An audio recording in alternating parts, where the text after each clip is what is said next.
So we worked at the house today for like 5 hours. We got so much done, like especially for being rookies. Like I don't know what the hell I'm doing, but every day is a little bit different. We had days where we want to kill each other, where we're frustrating each other, like where I would say something and he would take it too personally and think that I'm like undermining him, and then I have to be careful, and like we like walk on eggshells because we're like trying to work together in the best way we can. Hey guys, it's Laukeister here. Today I wanted to just tell you more about our journey to our first investment property and how we got here. We had a friend 10 years ago and the housing was in a crisis, and he bought up all the properties he could find, like $20,000-$30,000 each. We were just kind of watching him in amaze and are you crazy mindset. After 5 or so years later, we realized that he was a genius of having 30 investment rental units, and he ended up quitting his job where he was making like 6 figures. He built a freaking $500,000 house, and he has like 2 babies, and he's doing like amazing. He risked everything to have what he has now, and I give him like so much respect for that. When we realized that he was a genius and we wanted just that little piece, we started looking at homes. We kept searching and looking for all these properties, and we did showings and there was nothing for us. We found this house. Well, I found this house. I thought it was like super cute. It was a little single house. I thought it was a great idea to put an offer in because it was actually kind of cheap. I had a single house for $48,000. And this time the housing market was a lot higher. This area is more in demand.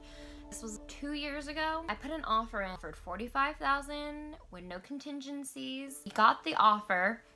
We put $1,500 down as earnest money, like a deposit money. At this time, Jimmy didn't see the property yet. So he does a drive-by with me, and it's in this tiny little alley where barely one car fits.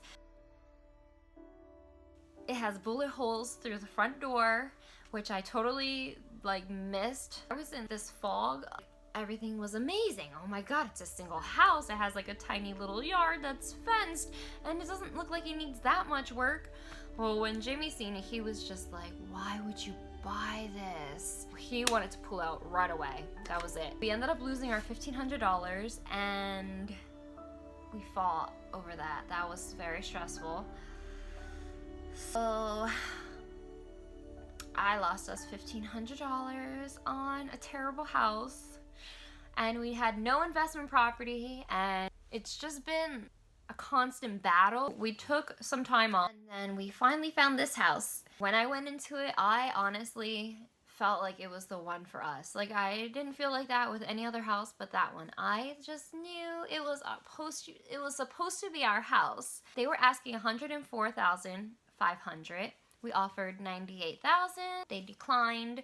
They counter offered $104,000. So they only went down $500. We decided not to respond.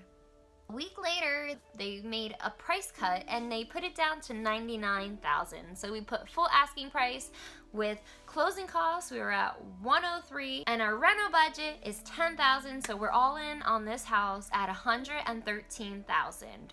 We're gonna be renting it out for $1,400 a month.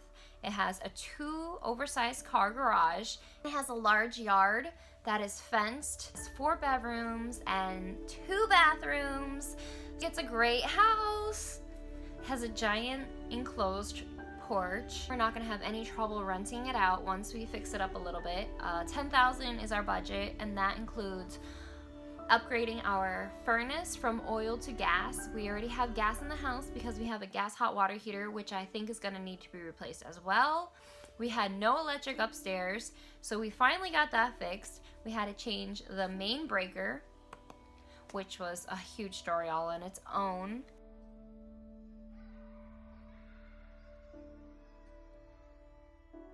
We had the electricians in. I had a real electrician, then I had a retired electrician to just compare the prices. And to believe it or not, one was $575 to change the main breaker, and the other one was $210, including parts and labor. So we went with the guy who was retired for $210, and I think he did a great job because it works. Everything looks fine, and I'm happy. That's all that matters, is I'm happy. And we have power upstairs, fine. And then we had to change another breaker, which we knew was bad because it never would turn off, like it was just stuck on. So we got that fixed. Finally, the house January 31st, and we've been working 5 to 6 days a week. We got so far. We painted the dining room, the living room, upstairs, all 3 bedrooms, the hallway. We put in a door where there was a screen door, and we put a nice solid steel door, which you can see in my videos.